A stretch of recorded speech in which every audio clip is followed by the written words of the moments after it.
Saudações pessoal, professor Frederico Schaff aqui de novo em mais uma videoaula de redes industriais. Nesta videoaula vamos ver sobre os padrões Ethernet e Wi-Fi. Vamos lá. Então, essa videoaula faz parte da unidade 3 da disciplina de redes industriais da Engenharia de Controle e Automação, da UFSM. Essa unidade 3 versa sobre redes de uso geral. Então, nessa unidade a gente vai ver sobre os padrões Ethernet e Wi-Fi, o protocolo TCP/IP, o protocolo UDP e a comparação desse modelo TCP/IP com o modelo ISO-OSI. Na videoaula de hoje a gente vai focar naquele primeiro tópico, então os padrões Ethernet e Wi-Fi. Vamos lá. Então, pode-se dizer que a Ethernet é uma família ou conjunto de tecnologias de redes de computadores para redes locais, o que a gente chama de LAN, Local Area Network. E por consequência a gente chama isso de padrão. Então, padrão de redes locais. Ela foi comercialmente disponível nos anos 1980, então antes disso ela não era comercialmente disponível. Ela foi padronizada então pela I3E,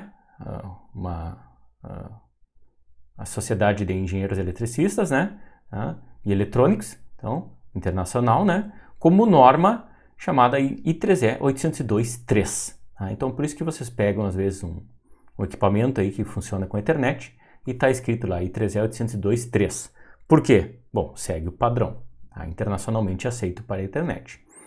Ela substituiu, então, a Ethernet substituiu outras redes locais que funcionavam com fio, então, em inglês, wired, Então, sobre meios elétricos, de cobre, fios de cobre normalmente, tipicamente substituiu um outro padrão que a gente chamava de token ring, Hoje em dia nem existe mais token ring, de tanto que a Ethernet substituiu isso, Então não existe mais o token ring, só existe a Ethernet, Bom, como a gente viu então em videoaulas passadas sobre o modelo ISO-OSI, é comum a gente comparar então protocolos ou padrões a serviços das camadas do modelo ISO-OSI.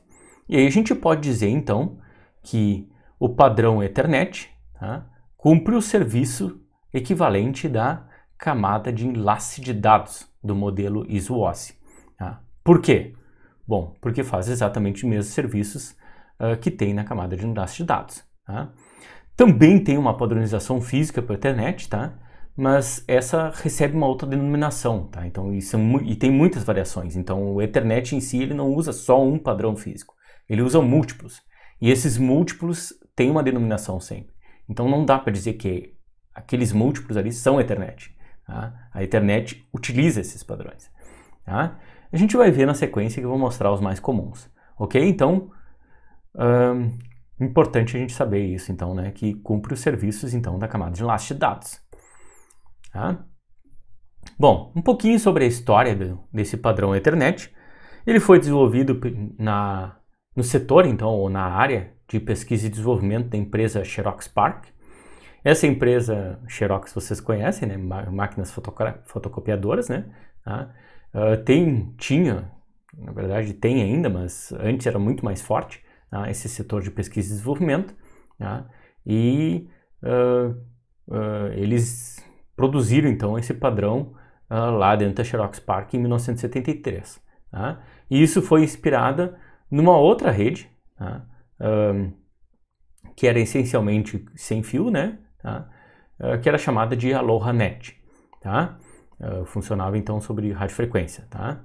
E, bom, a AlohaNet tem esse nome porque ele lembra lá o método de acesso ao meio compartilhado, que eu já comentei com vocês, lá na camada de enlace de dados, na parte de MAC, o padrão, então, o método de acesso ao meio Aloha. Então, a rede que funciona em cima desse método era chamada de AlohaNet. Então, o pessoal da Xerox PARC lá utilizou um pouco dessas ideias do AlohaNet para criar o Ethernet. Um dos inventores da Ethernet, então, é o Metcalfe. Então, esse é o sobrenome dele. Geralmente a gente associa o sobrenome, né? Que mais tarde fundou a empresa, que é bastante conhecida nessa área de redes de computadores, a Tricom, ou Trescom. Tá? Então, a Xerox parte junto com a Digital Equipment Corporation, tá? E a Intel, tá? Uma siglazinha ali de DICS, tá? Para essas três companhias. Tá? O Metcalfe promoveu a padronização da Ethernet no padrão de velocidade 10 megabits por segundo, com endereçamento 48 bits, tá? E sinalizador de tipo de protocolo chamado EtherType. Tá? Mais tarde também padronizou a Ethernet para utilizar o método de acesso ao meio compartilhado, o CSMA-CD, que eu já havia comentado com vocês antes. Tá? Então, uma das coisas que, obviamente, o Ethernet padroniza é o quadro, tá? O quadro de dados. Tá? Então, está aqui o quadro de dados então, do Ethernet. Tá? Ele é composto pelos seguintes campos. Tá? Quadro, lembrando bem no inglês lá, frame. Né? Seguintes campos. Preâmbulo, tá? Um tamanho de 8 bytes. Endereço de destino, destination address, 6 bytes, os 48 bits, como foi mencionado antes. Source address, endereço de origem, né? Outros 6 bytes. Um campo chamado de type, ou length, tá? De 2 bytes. Tá? Um campo principal, né, do quadro, que é o que esse quadro vai transportar de dados, de informação, tá? Chamado payload, tá? Então, carga útil, né? Tá? Com tamanho de 46 até normalmente 1500 bytes, tá? Então bem grande. Tá? Esse 1500 ele é configurável, tá? Então na verdade o máximo ali é o valor MTU, tá? Então Maximum Transfer Unit. Tá? Isso pode ser configurado. Depois eu vou comentar isso com vocês que dá para fazer isso. Normalmente o pessoal não mexe nesse 1500 porque já é um valor otimizado, tá? Mas que dá para trocar, dá. E o último campo do quadro Ethernet é o Frame Check Sequence, tá? Que é composto por 4 bytes, checagem de erro do quadro. Então vamos ver mais a fundo um pouquinho desses campos. Então, o primeiro campo aqui, chamado de preâmbulo, tá? É composto por um conjunto de 8 bytes, tá? De sinalização do início do quadro Ethernet. Já vou explicar por que existe esse campo. Tá? E o final lá do quadro é a checagem de erro. Tá? Aqui está a questão dos endereços de origem e de destino, né? E obviamente esse endereço então é o endereçamento físico. Tá? Depois tem um campo de tipo. Tá? Esse campo de tipo mostra exatamente então o que está sendo colocado dentro desse quadro no campo de dados. Tá? Então, dentro do payload lá, o que esse quadro para que esse quadro está sendo utilizado? Tá? Então, o que está sendo enquadrado nesse quadro? Tá? Como está colocando ali, né? Então, está especificado nesse campo, então, type, tá? Que é o EtherType. Tá? E aí tem alguns valores que coloquei ali, né? Então, se o valor dos bytes for 0800 em hexadecimal, né? Tá? Aí é um pacote IP versão 4. Tá? Se for 0806, tá? É um pacote do protocolo Address Resolution Protocol, então ARP. Tá?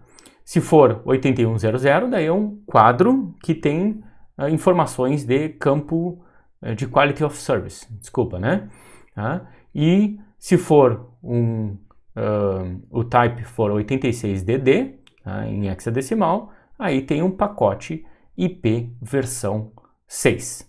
Tá? E aqui está o principal, então, campo do quadro Ethernet, a carga útil, que é tipicamente a mensagem que vai ser enviada, tá? Por esse meio físico. Tá? Bom, esses campos anteriores ao payload, tá? A gente chama tipicamente de cabeçalho, vem do inglês header, tá? Então esse aqui seria o Ethernet header, e os finais lá, obviamente, então é o rodapé do quadro, ou do inglês lá, footer. Tá? Bom, nota-se a existência, então, dos seguintes campos, né? Desculpa, fields, né? Do inglês, né? Um campo chamado preâmbulo, que é composto por 8 bytes, então 8 octetos. Esses 8 octetos são com valores fixos, então são 7 bytes compostos por AA em hexadecimal, tá? E um último byte composto por chamado de SFD, então Start Frame Delimiter, tá? Então, que é composto pelo valor AB em hexadecimal, que seria 10, 10, 10, 11. Obviamente que a AA seria 10101010, né? Então, só para vocês saberem, né? Então, aquele último 1 ali especifica que acabou o preâmbulo, tá? Ele funciona, então, como um sincronizador, tá? E sinalizador de início do quadro, tá? É comum se ter isso nos quadros, tá? Bom, próximo campo, então, é o endereço físico de destino, tá? Geralmente chamado de Destination MAC Address, tá? Composto por 6 bytes, os 48 bits que eu comentei antes, tá? Próximo campo, endereço físico de origem, Source MAC Address, tá? Outros 6 bytes. Depois tem um campo de tipo, tá? Que é o que está sendo encapsulado, então, no payload, tá? Ou qual é o tamanho da carga do payload que está sendo encapsulado, tá? Então é chamado Ether Type ou Size, tá? O valor é 2 bytes. Aqui tem como eu mostrar para vocês, né? Tá? Uma lista, tá? De valores padronizados para esse Ether Type, tá? Eu vou abrir aqui e mostrar para vocês, tá? Só para vocês verem que existe, então, isso. Tá? Se abrir, então, esse link, tá? Fala aqui 802 numbers, tá? E aí tem todos os Ether Types, tá? Então, se eu rolar para baixo aqui, vocês vão ver, então, a lista, então, de valores possíveis, né, do Ether Type. Em decimal e hexadecimal. Normalmente a gente olha em hexadecimal, né? Tá? Então, se vocês forem ver lá, eu falei IP versão 4, né? Tá? Então vou procurar aqui só para ver se acha IP. IP versão 4, ó, tá lá o valor 0800, como eu havia comentado antes. Tá? Obviamente tem muitos outros valores, né? De possíveis usos, então, do quadro. Normalmente, tá? O mais comum é o empacotamento ou encapsulamento de pacotes IP, tá? Mas tem outras possibilidades que vocês estão vendo aqui, né? Tá? Tem o ARP, que eu comentei antes, né? Opa, acho que eu apertei errado aqui. ARP, Address Resolution Protocol 0806, como eu havia comentado antes, tá? Então, voltando lá para a apresentação, tá? Então, tem os próximos campos, carga útil do quadro, chamado payload. Ele tem tamanho variável, esse campo tem tamanho variável, né? E ele é conforme a informação que está no campo size, tá? Pode variar de no mínimo 42 até o valor do MTU, então, que eu havia comentado que o valor típico é 1500 bytes. E por último lá tem o CRC, ou Frame Check Sequence, tá? É um campo de 4 bytes, 32 bits, então, tá? Onde é feita a verificação, então, de erro do quadro, tá? Essa operação, então, é bastante conhecida, o CRC 32 bits, tá? E tem até um algoritmo aqui, eu vou mostrar para vocês o algoritmo, então, do Frame Check Sequence, tá? Então, carregando aqui, esse seria o algoritmo, então, do Frame Check Sequence, tá? Então, aqui estão, eu criei 2 dados só para vocês mostrarem, né? Só para mostrar para vocês, tá? Um composto, então, por esses bytes aqui e outro composto por um único byte, tá? E só para ele calcular o CRC desses 2 tipos aqui de dados, tá? É só para vocês verem, então, que muda bastante, né? Então, para o primeiro conjunto de dados ali, o CRC seria 2E, 38, 83, 29. Lembrando em hexadecimal, né? E para o segundo conjunto de bytes, que na verdade é um byte só, ó, o valor é bem diferente do outro, tá? Então, é óbvio, né, que o cálculo, tá, leva em conta o que tem dentro o que vai ser calculado dos bytes, tá? Então, eu podia colocar de diversas formas, e aqui está a operação que é feita, então, para cálculo do CRC. Tá? Normalmente, esse CRC, obviamente, é checado a nível de hardware, tá? E a gente tem lá um hardware dedicado, né? Um processador dedicado, tá? Que calcula esse CRC. Tá? E ele faz isso bem rápido, tá, pessoal? Então, não vai causar problemas, tá, para a comunicação em si, tá, o cálculo do CRC. Tá? Não vai atrasar porque o CRC é complicado ou porque são muitos dados e vou mandar 1500 bytes e ele tem que fazer o cálculo do CRC, vai atrasar tudo. Não, o cálculo é muito rápido. Tá? E ele vai fazendo, inclusive, conforme vai recebendo os bytes. Tá? Então, é feito bem... é bem rápido isso, ok? Bom, vamos seguindo. Tá?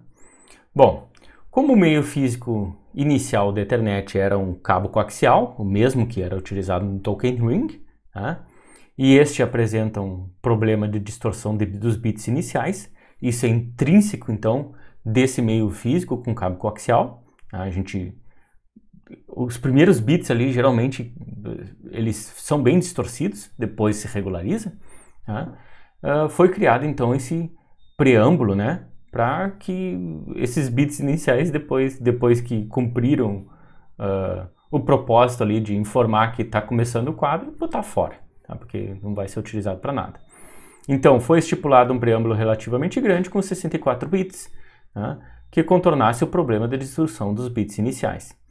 Este preâmbulo, então, é formado por 7 sequências dos bytes AA, como eu havia comentado antes, e um delimitador de início do quadro, né? Start Frame Delimiter. Tá? Então, padronizado com o byte AB. Né? Como eu falei para vocês antes, muda esse último 1 aqui, né? Tá? Em relação com os bytes anteriores. Tá? Bom, aqui está o quadro, então, Ethernet. Tá? Hoje em dia ele recebe a nomenclatura Ethernet 2 Frame. Tá? Então vocês veem, é comum isso. Tá? Então houve uma atualização, tá? Obviamente porque existia um quadro anterior, e agora é chamado de Ethernet 2 Frame. Tá? Vocês podem ver aqui que já na ilustração geralmente se bota fora o preâmbulo, tá? Então depois que houve a sincronização inicial ali, não tem mais utilização do preâmbulo, então se bota fora. Tá? E aqui está, então, os principais campos, né? Tá? E aqui com alguns exemplos, né? De Destination MAC Address, Source MAC Address, Ether Type. Tá? Esse valor aqui, lembrando, né? Significa que vai ser transportado um pacote IP. Tá? Aqui está os dados, tá? E um checksum. Tá? Só para vocês terem uma ideia aqui de exemplos de uso desse quadro. Tá? Tem um outro exemplo completo que eu vou mostrar aqui para vocês, tá? Que é esse aqui, obviamente um pouco mais complexo, tá? Então, bem maior, né? A explicação, tá? Mas é exatamente a mesma coisa, tá? Então, ele vem de encontro com o que eu havia comentado antes, né?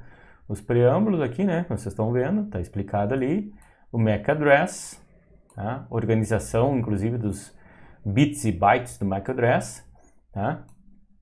Possibilidade do uso do Ether Type. Então, se for configurado lá como 8100, daí se cria esse campo adicional aqui, tá? Que é o chamado de cabeçalho 802.1q, que é de Quality of Service. Tá? Se não for utilizado 8100, se for utilizado qualquer outro valor desse Ether Type aqui, aí não tem esse campo. Aí depois tem o Ether Type, tá? Payload e o CRC. Tá? Aqui está ilustrado, inclusive, tá? Que tem um espaço, né, entre quadros, né? Que é o chamado aqui de Interpacket Gap. Né? Tá? Então tem deve-se deixar um espaço até para transmissão do quadro, para transmissão do próximo quadro, né? Então, tipicamente aqui para os padrões, ó, Ethernet normal, 47 bits, tempo de bit, né? Fast Ethernet, 96 tempo de bit, Gigabit Ethernet, 64 bits, tá? E aí outros tipos aqui vocês podem ver, né? Que são menores. Ok? Só para vocês saberem que existem essas configurações, né? E existem essas informações, tem como vocês buscarem isso em outros lugares, é bem fácil de ver. Ok? Bom, seguindo aqui, tá? Bom, existem muitos dispositivos, tá, que funcionam em cima do padrão Ethernet. Tá?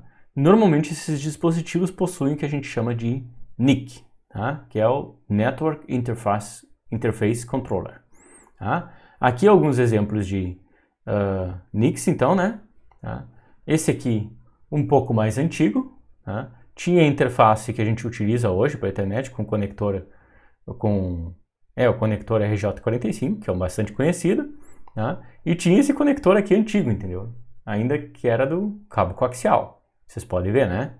Esse exemplo aqui é uma NIC, então, bastante antigo, que tinha as duas possibilidades. Ethernet sobre cabo coaxial ou Ethernet sobre cabo de par trançado, tá? Com o conector RJ45 que a gente conhece. Aqui só o RJ45, tá? E aqui, esse aqui um pouco diferente, tá? Mas se vocês viram lá sobre a camada física, né? Tá? Eu mostrei que existe a possibilidade de usar fibra ótica, tá? No Ethernet, tá? Então, hoje em dia, né, tá cada vez mais comum, tá? Então, tem Network Interface Controllers com interface de fibra, tá? Para transmissão, tá?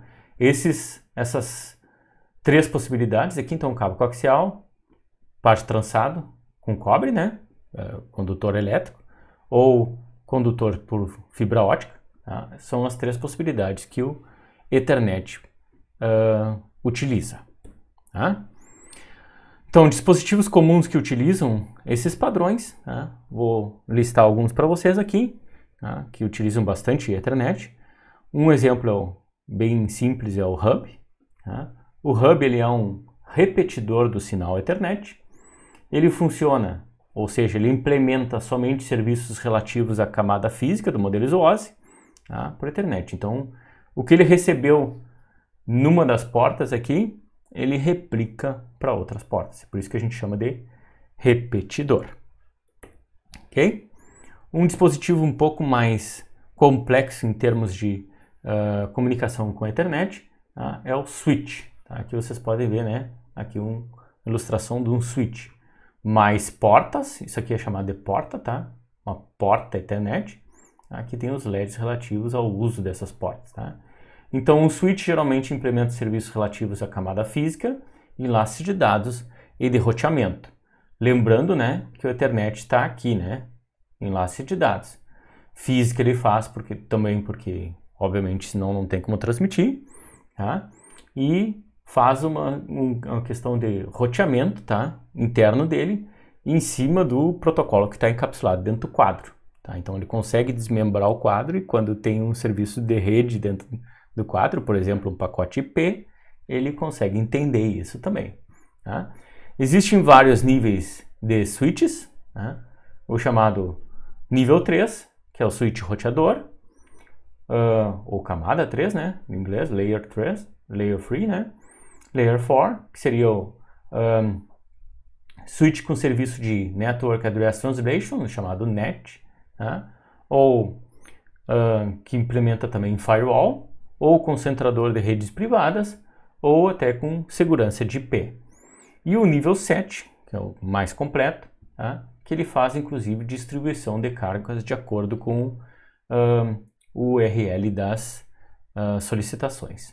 Tá? Que tem uma porta, ele consegue encaminhar direitinho de acordo com o URL que tem dentro do quadro Ethernet, tá? Desencapsulando tudo, né? Então ele desencapsula lá o que tem dentro do quadro, desencapsula o que tem dentro do pacote, desencapsula o que tem dentro do segmento e assim por diante. Tá? Então ele consegue entender todos os níveis, por isso que está colocado ali Layer 7. Ok? Claro, né, que conforme a gente vai subindo nas funcionalidades do switch, vai ficando mais caro também. Tá? Outro dispositivo bastante comum em Ethernet também é o Ethernet Media Converter, tá? Que seria um conversor, então, de meio físico ligado ao padrão Ethernet. Tá? Então, conversor de meio físico eu já havia comentado com vocês, que é um bridge, né? Ele faz a ponte, tá? Então, entre dois meios físicos diferentes.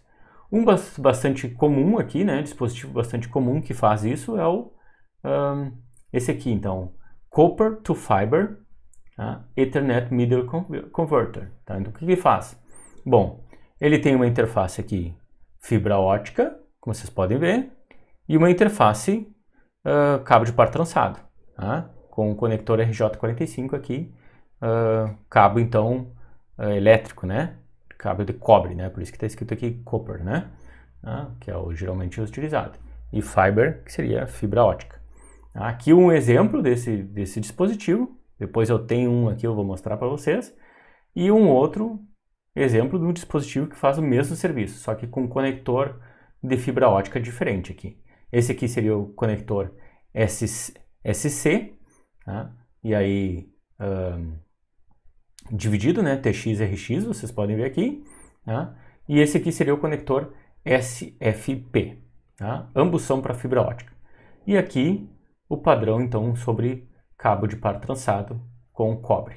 Tá? Então, aqui está um exemplo, né, de padronização, então, desse cabo, que seria o 1000 base T. Aqui também está escrito 1000 base T, tá? Só para vocês terem uma ideia. Ok? Bom, agora eu vou mostrar para vocês alguns equipamentos que utilizam esses padrões Ethernet, certo? Então, pessoal, aqui dois equipamentos que eu havia comentado, né? Então, esse aqui, ó, NIC Ethernet, geralmente para computador desktop, né? A gente tem uma placa dessa. Quando a placa não é on-board, né? Anexada à placa-mãe, a gente tem algo desse tipo. Então, conecta Ethernet aqui. Né? Vocês podem ver que é uma placa bem simples, né? Aqui está o circuito integrado, então, que faz essa parte do Ethernet. Ok? Eu havia comentado também sobre o conversor, então, tá? Ethernet fibra, né? Para Ethernet cobre, tá? Então, aqui vocês podem ver, né? TX, RX, como eu havia comentado antes, tá? E aqui ETH de Ethernet 10/100M. Já vou comentar para vocês o que é isso, tá? Então, aqui o equipamento que faz isso, né? Esse aqui é um equipamento industrial, então ele vai no trilho DIN lá, em quadros, né? De automação, principalmente, né? Outro equipamento que é bastante comum, tá? E que vocês têm em casa, podem ter em casa, tá? Aqui eu tenho um roteador Wi-Fi e Ethernet também, né? Por isso que ele tem essas antenas aqui, mas por enquanto esqueçam as antenas. O que nos interessa aqui é as portas Ethernet, né? Vocês podem ver aqui, né? Então esse aqui é um modem ADSL, recebe pela linha telefônica, né? E faz conexão com computadores, então, tipicamente, né?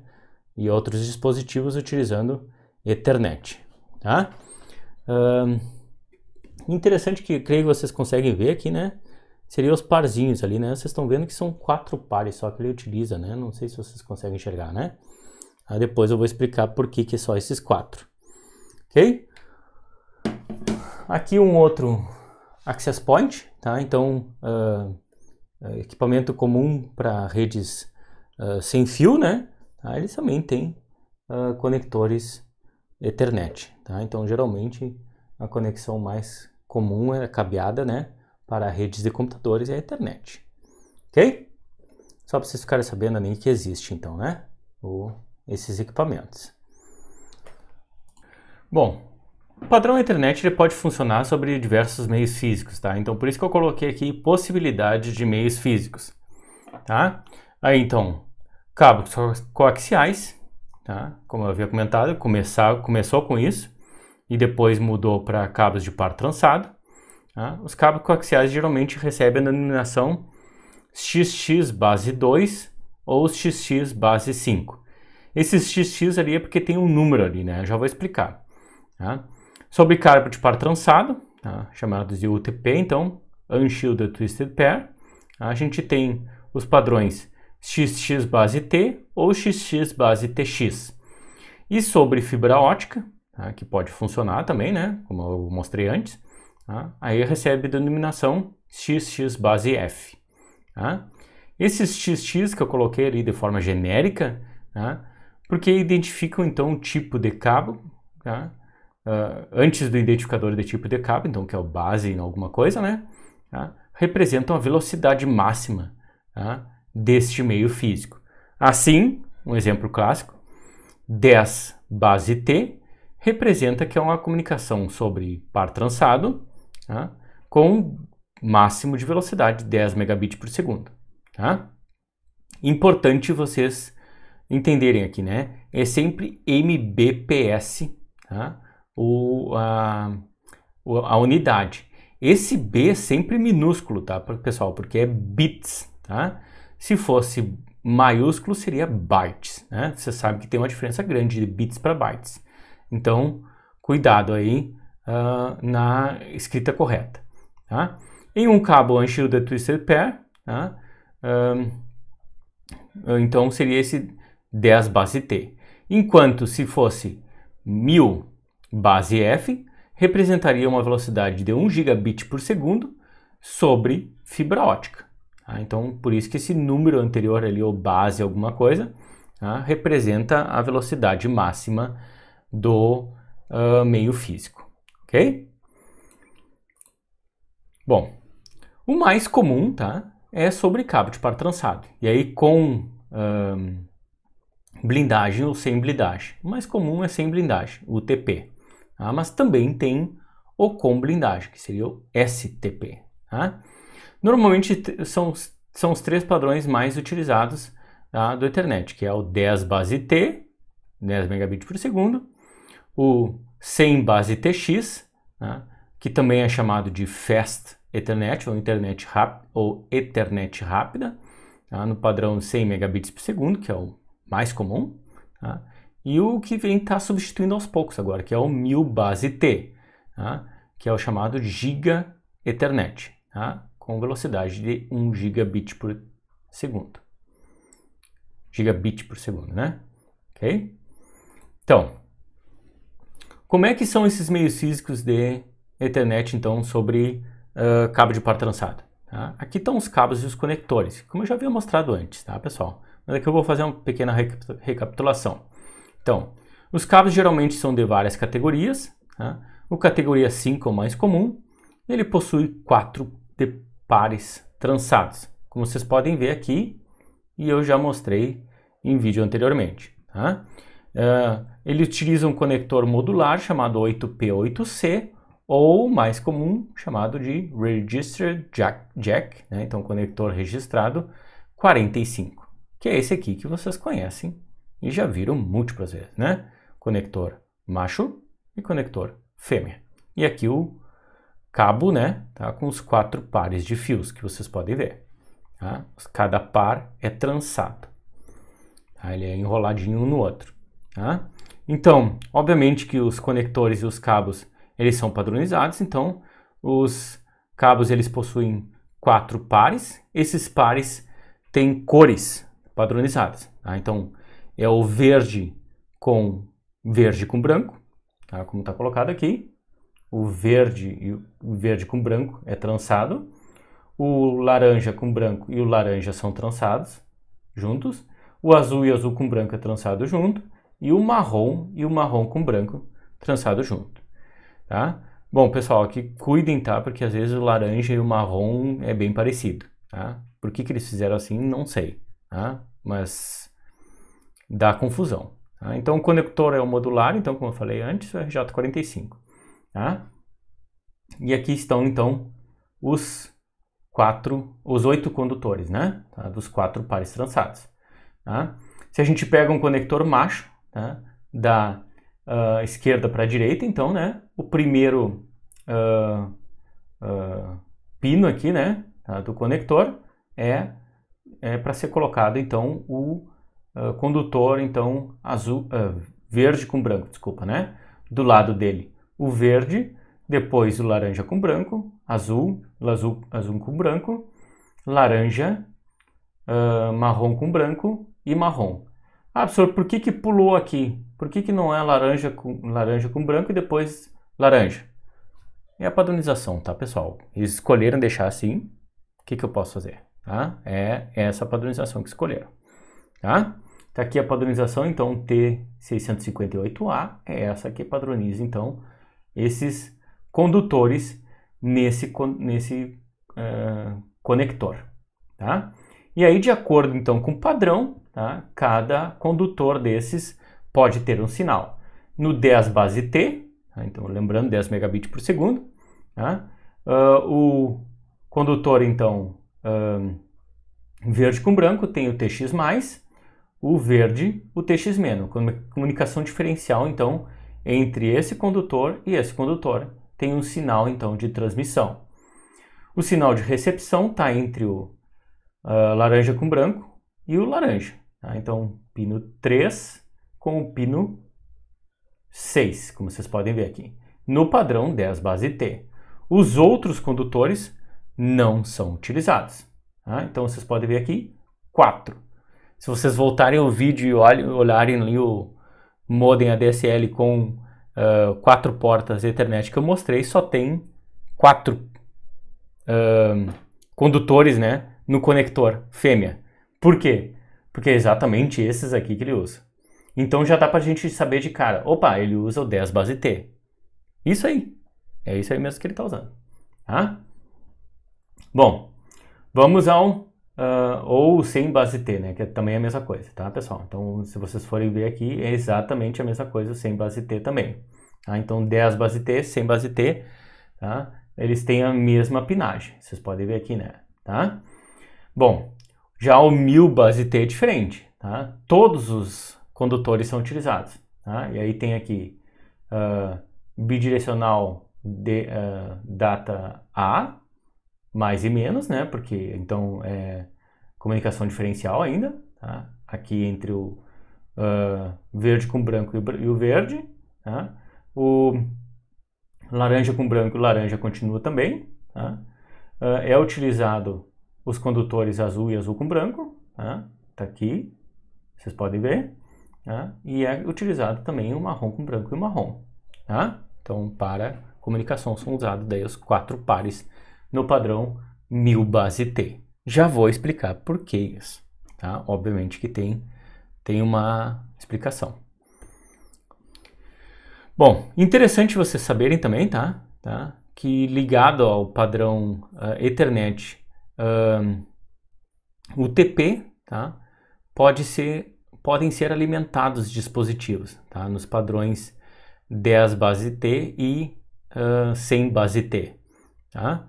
E aí a técnica de alimentação pelo cabo UTP é chamado de Power over Ethernet. Então, a alimentação ou fonte de energia, né, tá? Pela Ethernet, tá? O chamado PoE. Tá? Por isso, pessoal, eu já vi equipamentos que está escrito lá Ethernet com PoE. O que é isso? Tá? Os dispositivos eles podem ser alimentados pelo próprio cabo de rede Ethernet. É bastante interessante. Tá? Nesse caso, então, a alimentação de dispositivos pelo próprio cabo de Ethernet, tá? E o PoE tem vários tipos, de 1 a 4. Então, 4 tipos. Tá? São usados, então, pinos condutores livres do cabo. Voltando aqui, vocês podem ver, né? Nos padrões 10 base T, a gente tem, ó, o azul e o azul com branco não está sendo utilizado. E o marrom com branco também não está sendo utilizado. Então, são 4 condutores. Por consequência, 4 pinos que não são utilizados para nada. O que a gente pode utilizar? Para fontes de alimentação, energia. Tá?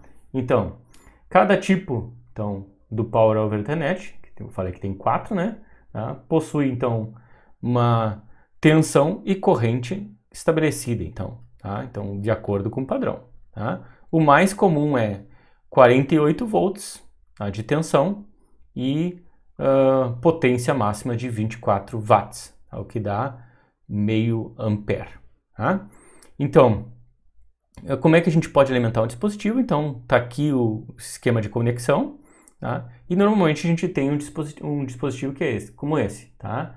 Que é uma fonte de energia, tá? E essa fonte de energia injeta energia nos pinos de acordo com o padrão PoE. Já vou mostrar para vocês um exemplo disso, ok? Vamos lá. Então, os tipos, então, do PoE são 1, 2, 3 e 4, como vocês podem ver aqui, né? O que altera é justamente, então, a potência mínima e a faixa de tensão. Tá? E a máxima também, né? Tá? Também aumenta, altera aqui a resistência máxima do par, tá? Então, vocês podem ver aqui, no tipo 1, que é o I3E802-3AF PoE, tá? Eu tenho a potência... aqui é máxima, tá, pessoal? Desculpa, tá? A potência máxima de 15,4 watts, tá? E então, com tensões de 44 a 57 volts. E corrente, né? Até 350 mA, tá? 20 ohms, né? A resistência máxima pelo par. No tipo 2, que é o PoE+, ou 802.13AT, tá? Aumentado aqui para 30 watts e aumenta um pouco a tensão também. Tá? A tensão se mantém igual, a não ser no último aqui, que aumenta 2 volts, tá? Mas aumenta a corrente aqui, então, né? Então, por par, vocês podem ver, né? Então, tipo 2, 600 mA, tipo 3, 600 mA, tipo 4, aí já aumenta para 960 mA, então quase 1 ampere, né? Em cada condutor, em cada par de condutor, né? Vocês podem ver aqui, né? Tá? Então, o tipo 3 é chamado UPoE ou 802.3BT.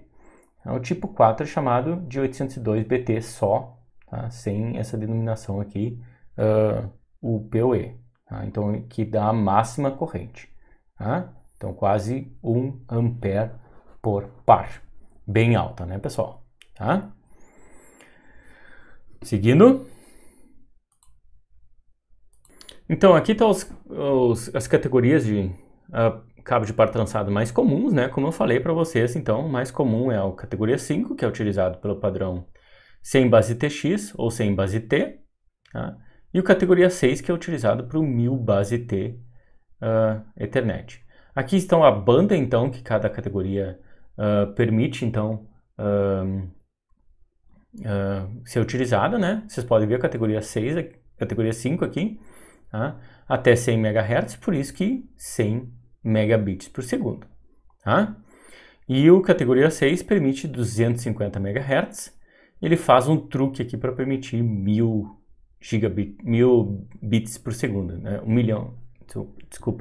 1000 megabits ou 1 gigabit por segundo, tá? Eu já vou explicar esse truque que é utilizado aqui.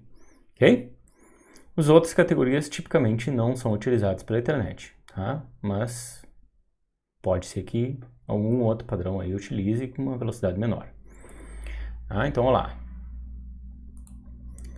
Bom, é bastante interessante vocês saberem, apesar de hoje ter muito pouca utilização, tá? Mas existem dois tipos de cabos Ethernet que vocês podem adquirir no comércio, tá? O cabo plain, ou cabo reto, tá? E o cabo cross, o crossover, que seria o cabo cruzado. Tá? Por que tem esses dois cabos? Tá? Porque tem um que ele faz a ligação do TX ao RX dentro do cabo. Então, o cruzamento do TX com o RX é feito dentro do cabo. Esse é o cabo crossover, tá? Ou cruzado. Tá? Já o cabo que não tem esse cruzamento, então o TX numa extremidade é o mesmo TX, é o mesmo condutor TX do outro lado, tá? Ele é o cabo reto. Tá? Bom, por que tem o cabo cross então, professor? Bom, normalmente, tá? Eu já vou explicando isso para vocês aqui já direto. Tá? A conexão física topologia física do Ethernet, tá? É estrela, tá? Ou seja, a gente tem um dispositivo conectado a um elemento roteador, tá? Então, eu tenho meu computador ligado a um switch ou ligado a um roteador, tá? Ethernet. Tá? Se eu quero conectar a outro dispositivo Ethernet, bom, vai ser outro dispositivo conectado ao meu roteador. E aí meu computador se comunica com esse outro dispositivo através do roteador, ok? Bom, professor, e se eu tiver dois dispositivos e eu não quiser utilizar o roteador, pode? Pode. Tá? Aí a gente faz a ligação que a gente chama de ponto a ponto. Tá? Aí vai depender dos dois dispositivos, se ele tem tecnologia de detectar que tem cruzamento ou não detectar. Hoje em dia as placas de rede mais avançadas fazem essa detecção, tá? Se o cabo está cruzado ou não. Tá? Mas dispositivos mais antigos não têm essa detecção. Tá? Então é comum, tá? Ah, professor, eu peguei um roteador antigo, tá? Peguei um dispositivo bem antigo aqui que tem interface Ethernet e liguei no meu computador com o cabo plain, tá? O cabo reto, tá? Ponto a ponto, e não tem Cristo que faça comunicar. Tá? Já fiz tudo direito, já fiz todos os testes e não funciona. Simplesmente não há comunicação. Bom, se vocês trocarem por um cabo cruzado, vai funcionar. Tá? Então, a princípio, tá, tem que cuidar isso quando a gente utiliza dispositivos antigos. Tá? Então, a maioria dos dispositivos antigos não faz essa detecção se o cabo é cruzado ou não. Tá? Ou se o TX, se no sinal do TX tem uma recepção, tá? O que não é comum, tá? E se no sinal do RX tem uma transmissão, está sendo utilizado para transmitir. As placas novas já fazem essa detecção automática, as placas antigas não fazem essa detecção e só recebem pelo pino RX, só transmitem pelo pino TX. Já as placas novas, elas têm como fazer essa troca, se for o caso. Ok? Por isso que, às vezes, é necessário a gente ter um cabo cross se a gente vai fazer ligação ponto a ponto. Tá? Esse cruzamento dentro do switch é natural, tá? Então, por isso que a gente pode utilizar dois cabos plain para ligar dentro do switch. O computador é um switch, cabo reto. Um outro dispositivo é o switch, cabo reto. O cruzamento já é feito lá dentro do switch. Ok? Bom, falando então um pouquinho sobre as tecnologias de meios físicos utilizados pela internet, o 10 base T, o 100 base TX e o 1000 base T, que são os mais comuns. Tá? Vamos ver um pouquinho sobre as tecnologias de transmissão desses padrões. Tá? O 10 base T, então, 10 megabits por segundo, sob cabo de par trançado, tá? Ele utiliza para transmissão dos bits, tá? De forma diferencial, a codificação Manchester. Tá? Então, lembre, né? Nível de voltagem ali 1 volt, né? Tá? 1 volt para cima, 1 volt para baixo, então entre menos 1 e 1 volt, né? É a variação do sinal. Tá? E a codificação com fusão com clock, né? Que a gente já havia comentado isso anteriormente. Então aqui vocês têm um exemplo então de dados prontos para ser transmitidos, né? O clock, que seria o dobro da frequência, né, de variação possível dos bits. Tá? Então vocês podem ver que sempre tem uma transição dentro do tempo de bit aqui um tempo de bit, aqui uma transição, né? Tá? Então sempre vai do 1 para o 0 aqui, né? No clock. Tá? E o Manchester faz essa fusão, tá? Então do clock com o dado a ser transmitido. Aí vocês podem ver aqui, Manchester S, então, I3E-802.3, que é o padrão, tá? 10 base T utiliza essa codificação Manchester aqui, ok?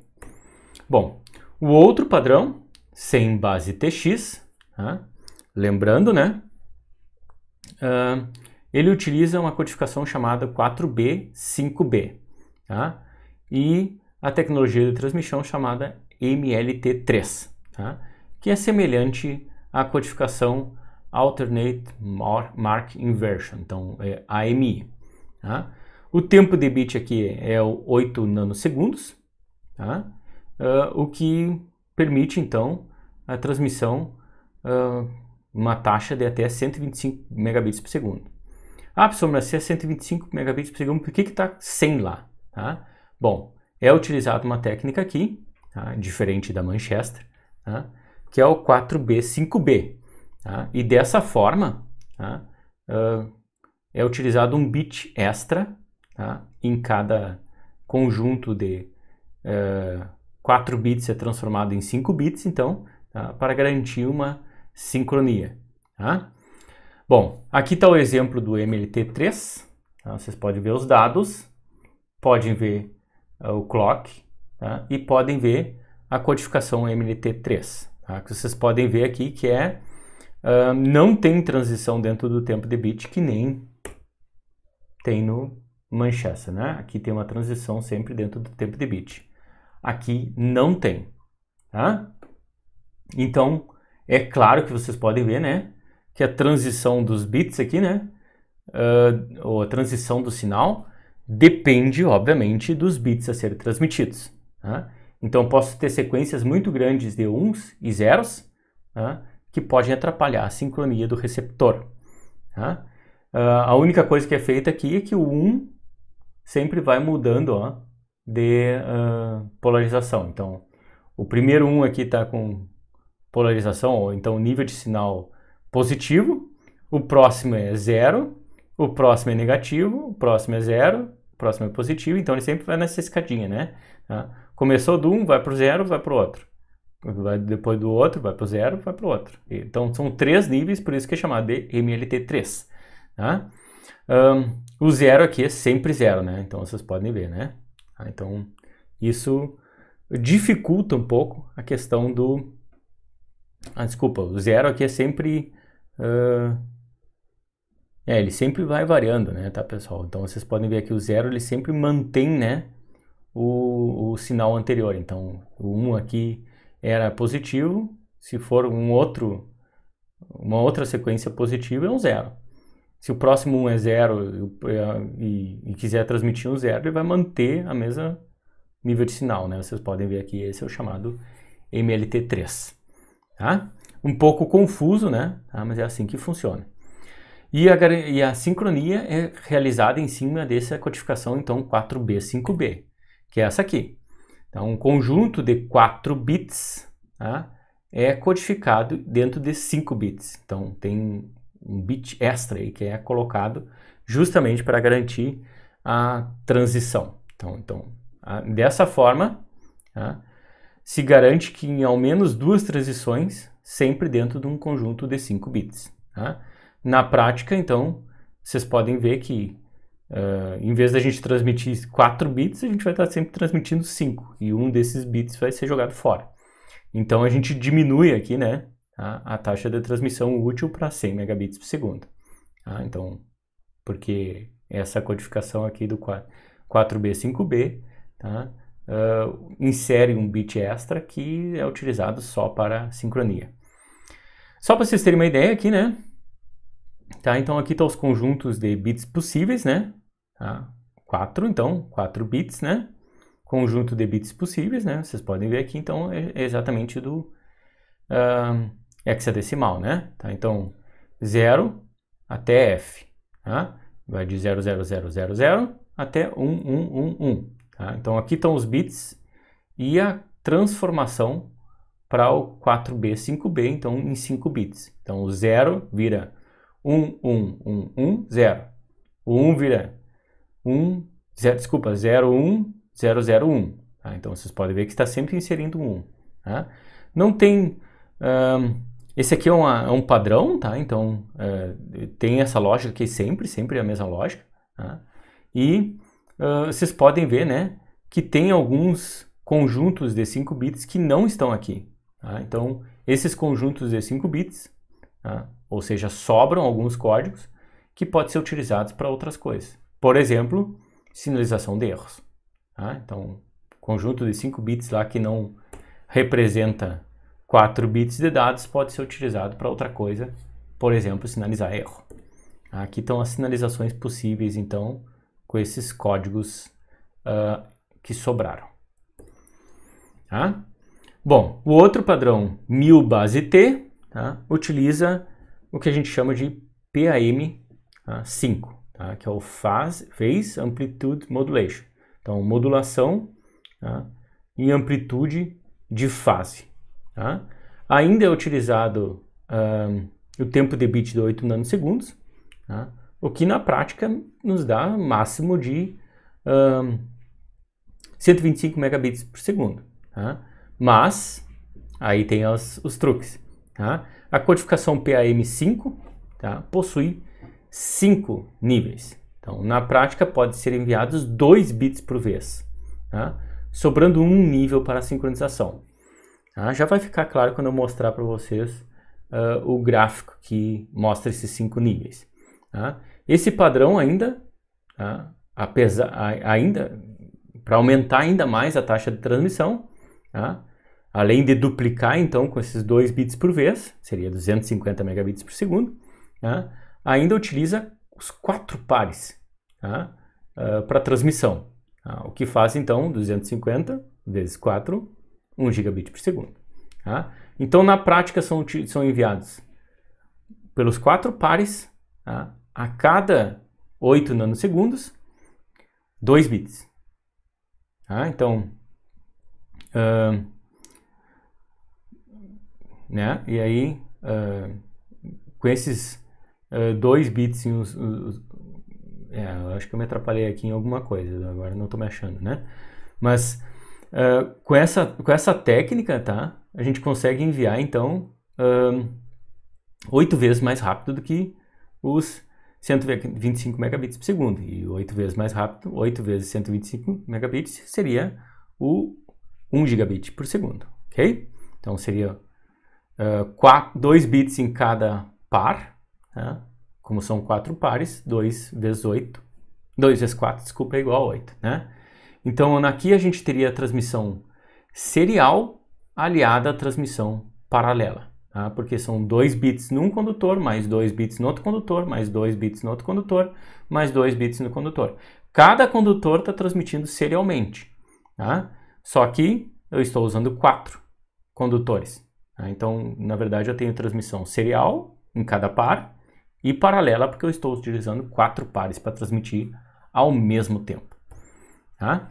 Aqui está o PAM5, tá? Vocês podem ver que ele tem esse nome PAM, tá? Porque ele tem 5 níveis, tá? De tensão para a codificação dos sinais, tá? E aqui está exatamente os 5 níveis, né? Então é 1 volt, tá? Meio volt, 0, menos meio volt e menos 1 volt. Tá? Como eu tenho 5 níveis, eu consigo colocar 2 bits por vez. Tá? Então, no 1 volt, eu estou mandando os bits 0 e seguido de 0. Para eu enviar o 0, 1, tá? Eu utilizo o menos meio volt. Desculpa. 0, 1 seria meio volt. Tá? 1, 0 seria menos meio volt. E o 1, 1 seria menos 1 volt. Absorvi o 0. 0, lembrem, utilizado para sincronia. Ok? Como foi colocado ali. Tá? E o tempo de bit aqui, como eu já havia comentado antes, 8 nanosegundos. Tá? Como são os 4 vias, então os 4 cabos paralelos, 4 pares trançados que são utilizados para transmissão, então vou ter 250 megabits por segundo, mais 250, mais 250, mais 250, fechando aí o 1 gigabit por segundo, ok? Aqui ele utiliza uma tecnologia ainda de hibridez, né, para a transmissão em cada par, tá? O que permite, claro que não é bem full duplex, né, mas ele chama aqui de full duplex, porque uma linha aqui a gente tem como trocar, né? Ela não necessariamente ela está sendo sempre utilizada para transmissão. Ela pode ser utilizada para transmissão e recepção. Não ao mesmo tempo, mas em tempos separados, tá? O que permite dizer que é um full duplex enganation, tá? Mas funciona como full duplex também, ok? Bom, algumas peculiaridades dessas tecnologias do Ethernet para transmissão e recepção, né? Tá? Sobre par trançado. Antigamente, em dispositivos mais antigos, então, ou com pouca capacidade de processamento, havia problemas de negociação. Tá? Então, é comum esses dispositivos conseguirem transmitir a 10 megabits por segundo ou a 100 megabits por segundo e entrarem ali em um acordo, então, qual dos padrões que eles vão ser utilizados. Tá? E ainda quais os pinos que vão ser utilizados. Tá?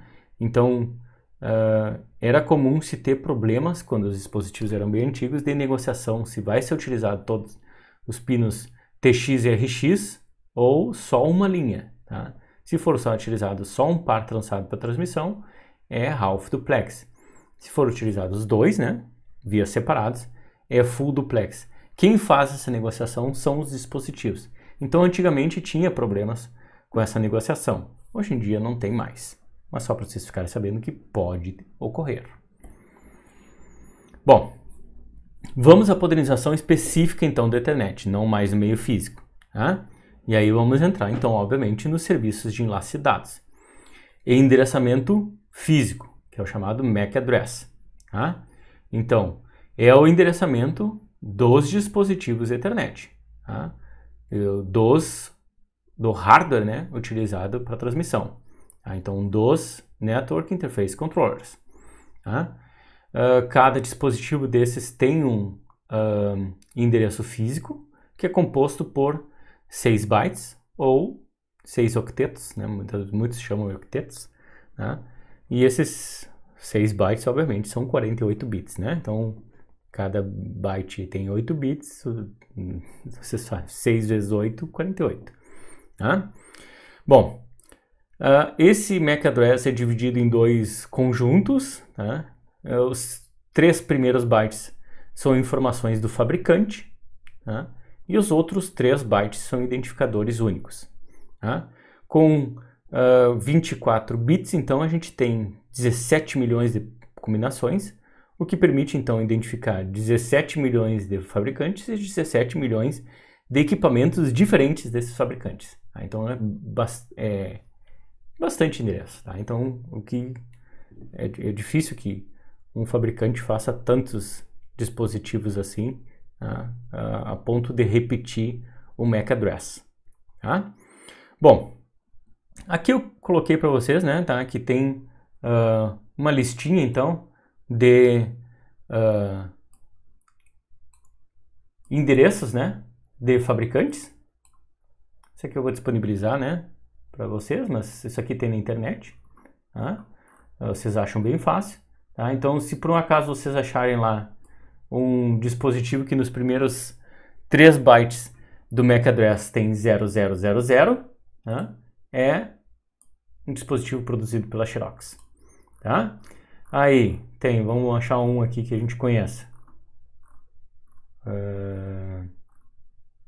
Vamos ver.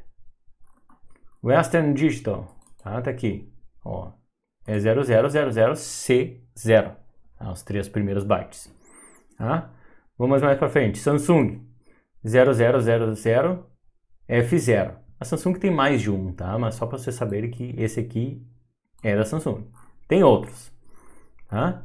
Então vocês têm como ver, por exemplo, o MAC address do dispositivo de vocês, da placa de rede de vocês, do computador de vocês, ou do celular de vocês. Tá? E aí, pelos 3 primeiros bytes, lá procurando nessa listinha, que você sabe quem é que fabricou aquele hardware. Tá? Então, bem interessante isso, né? Tem como identificar bem fácil. E isso não muda, né? Então, o MAC address não é para mudar. Ok? Tem alguns hardware que permite troca de MAC address, tá? Mas não é comum. Bom, outra coisa interessante que dá para a gente ver, né? De configuração do Ethernet é o tamanho máximo do quadro, tá? Que é o chamado Maximum Transfer Unit, tá? Então, MTU. Tá? Em alguns sistemas operacionais, tá? Isso é bem fácil de configurar, em outros não é tanto. Tá? Nas versões mais novas do Windows, tá? Isso aí está bem escondido, né? A configuração do MTU. Tá? Aqui eu tenho uma captura antiga, né, do Windows XP, tá? Onde dava para configurar lá o que a gente chama de Jumbo MTU, então MTU grande. E aí vocês veem aqui que o valor está em 1500 e dá para a gente chegar aqui nas flechinhas e aumentar. Tá? Lembrem só, né, que vocês estão alterando o tamanho do MTU do computador de vocês e, obviamente, o computador de vocês está se comunicando com outro dispositivo. O outro dispositivo vai ter que ter configurado lá o MTU maior também, senão eles não se entendem. ok?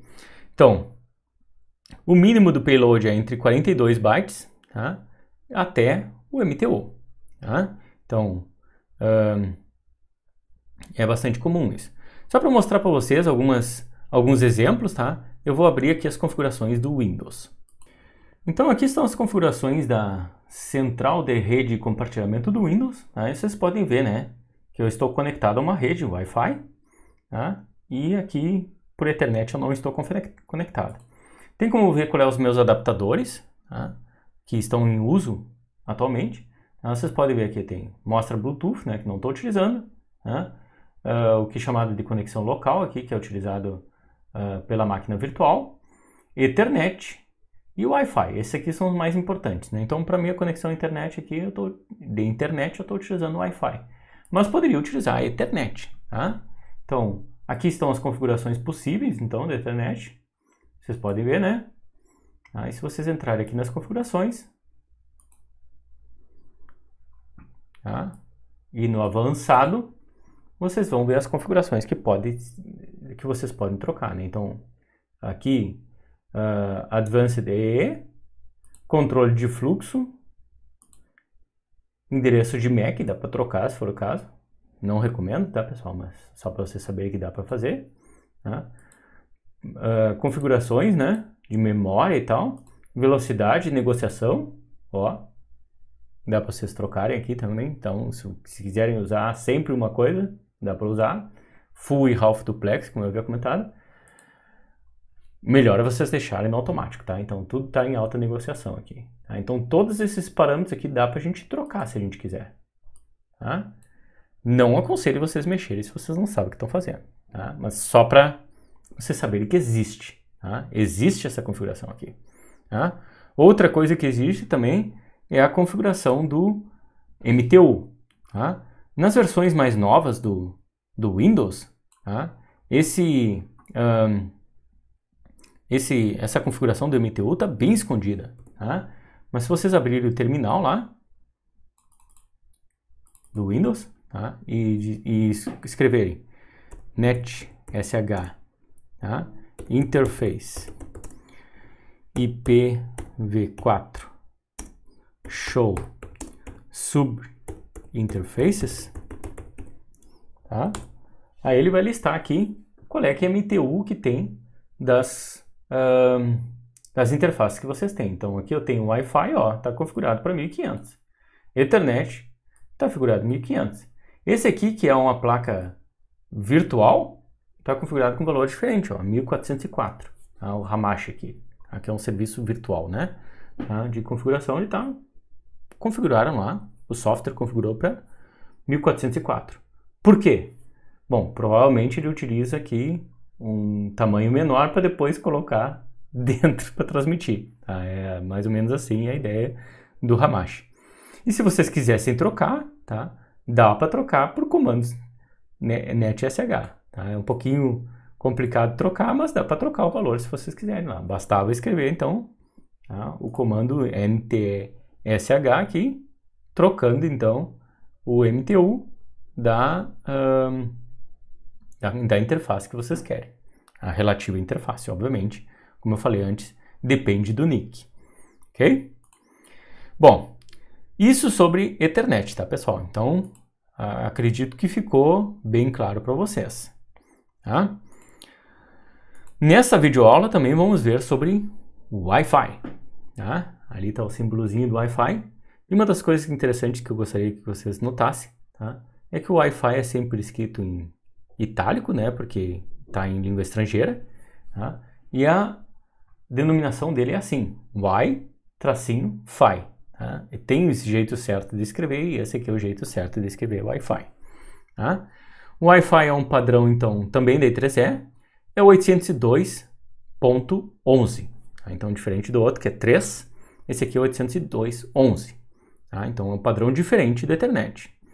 Ele usa outro meio físico, obviamente, não é fibra e não é cabo de par trançado, são ondas eletromagnéticas, ou seja, radiofrequência com modulação digital.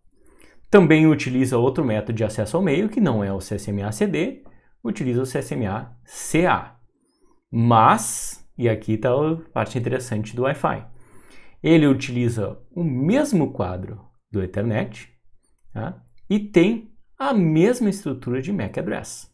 Tá? Então, isso é compartilhado. Por isso que naqueles comandos que eu mostrei ali, sempre mostra o Wi-Fi. Ah, por que ele está mostrando o Wi-Fi aqui, pessoal, junto com o Ethernet? Que eles compartilham, tá? Algumas características, tá? E aqui o exemplo, então, da estrutura do quadro Ethernet e do MAC address. Tá? Bom, aqui está um conjunto, né, de tecnologias do padrão I3E802, tá? Para redes locais ou redes metropolitanas. Vocês podem ver aqui I3E802.15, I3E802.11, que é o Wi-Fi, tá? I3E802.16, 802.20 e 802.22, tá? O que a gente está focando aqui é o 802.11, tá? Tem outros exemplos aqui de transmissão, ok? Bom, tá? Isso aqui tem como vocês procurarem na internet se vocês tiverem interesse, né? Para saber de outros padrões, tá? Bom, interessante outra coisa também, né? Que recentemente o Wi-Fi mudou a nomenclatura dos padrões, tá? Antigamente era 802.11b, 802.11a, G, tá? A, C, AX, agora mudou. Agora eles colocaram um número só e não tem aquelas letrinhas, tá? Então, relativo ao padrão I3E, tá? Tem um número do Wi-Fi. Então, o Wi-Fi 0 é o primeiro padrão de Wi-Fi, tá? Que está na norma I3E802.11, tá? Sem letrinha nenhuma. Ele utiliza, então, a frequência de transmissão na banda ISM, tá? Que é uma banda livre, do 2.4 GHz. E a taxa máxima de transferência é 2 megabits por segundo, bem baixo. Já o padrão Wi-Fi 1, tá? Que é o 802.11b, tá? A taxa máxima ali subiu para 11 megabits por segundo, utilizando a mesma onda portadora, ou a mesma faixa de frequência, que é o 2.4 GHz. O Wi-Fi 2, tá? Foi para outra faixa de frequência, 5 GHz, é o 802.11a. E aí ele permite 54 megabits por segundo. O Wi-Fi 3, que é o 802.11g, tá? Voltou para 2.4 GHz, tá? Com os mesmos 54 megabits por segundo do Wi-Fi 2. O Wi-Fi 4, tá? É o 802.11n, tá? Ele pode utilizar as duas faixas, então tanto 2.4 GHz quanto 5 GHz, tá? Com taxas de transmissão variáveis de 72 a 600 megabits por segundo. O Wi-Fi 5, tá? Utiliza só a faixa 5 GHz, é o 802.11ac, tá? E aí as taxas aumentam mais ainda, então de 433 megabits por segundo a 6.933 megabits por segundo, então bem alto, né? Já vai para a faixa de gigas aqui, né? E o Wi-Fi 6, que é o mais recente, 802.11ax, utiliza as duas faixas de frequência, então 2.4 e 5 GHz, e permite taxas de transferência de 600 megabits por segundo até quase 10 gigabits por segundo. Então bem alto, né, pessoal? Tá? É importante vocês notarem, né, que obviamente, né, os equipamentos de vocês têm que estar compatíveis, né, com o equipamento que vocês vão se comunicar, seja o roteador, seja o access point, seja o dispositivo que vocês vão se conectar à rede Wi-Fi. Tá? Então, não basta a gente ter um roteador muito bom e o computador não ser capaz de utilizar toda a tecnologia do roteador. Tá? Então, os computadores mais novos hoje vêm com faixas de operação do Wi-Fi também de 5 GHz, tá? Mas não basta ter o computador em 5 GHz se a gente não tem o access point ou o roteador Wi-Fi em 5 GHz, ok? Então é importante vocês saberem disso. Mesma coisa para o padrão Ethernet, né? Bom, aqui a banda então mais comum do Wi-Fi, que é 2.4 GHz, é a chamada banda ISM, tá? Que é a banda de uso industrial, científico ou médico, tá? Ou e-médico, né? Tá? A faixa de frequência é de 2.400 MHz a 2.483,5 MHz, tá? E normalmente, então, são utilizados até 14 canais, tá? E vocês podem ver aqui, então, por essas ondinhas aqui, ó, esses círculos, né? São os canais, né? Possíveis de ser utilizados do Wi-Fi. Vocês podem ver que os canais, eles se sobrepõem, né? O que a gente chama de overlap, né? Tá? Então, o canal 1, tá? E o canal 5 aqui, ó, não se sobrepõem. O canal 9 também não. E o canal 12 também não. Mas os outros, tá, já começam a se sobrepor. Tá? Então, quando a gente quer dividir, né, bem os canais, né, para, digamos assim, eu tenho um access point aqui no corredor, aí eu subo, estou fazendo uma rede mais complexa, né, com uma cobertura maior, vou colocar um access point daqui a 50 metros. Bom, tipicamente a gente não coloca no mesmo canal para eles não se interferirem, tá? Então, daí a gente vai configurando isso da melhor forma, tá? Então, a largura dos canais aqui no padrão 2.4 GHz é 22 MHz, como vocês estão vendo, tá? Bom, tem o padrão 5 GHz, né? Daí os canais, eles podem ser com larguras de 20, 40, 80 ou 160 MHz, tá? Dá para a gente configurar isso. E eles têm várias faixas de operação, tá? Que vocês estão vendo aqui, né? Então, 802.11n, né? Utiliza só canais de largura de 20, 40 MHz. Já 802.11ac, né? Utiliza até 80 e o outro AC também utiliza todas, né? E aqui tem tipicamente divisões, tá, entre as bandas, tá, do canal de 5 GHz, tá? Então, no Brasil, né, quem regulamenta então essas bandas, tá, de utilização dos 5 GHz é a Anatel, tá? E no Brasil, tá, a faixa de frequência de 5.150 a 5.350 MHz, tá, é para uso de Wi-Fi indoor, que eles chamam, interno, né, dentro de casa. De 5.470 a 5.725 pode ser utilizado tanto para indoor quanto para outdoor, mas tem que ter proteção de interferência de radar, tá? Ou seja, controle automático de potência com seleção dinâmica, tá? De 5.725 a 5.850 é somente para utilização outdoor. Então vocês podem ver que tem essas faixas aqui e cada faixa tem uma regulamentação para utilização, tá? Então tem que cuidar isso quando for utilizar, né? A Anatel pode cobrar aí dos usuários se eles estiverem utilizando errado.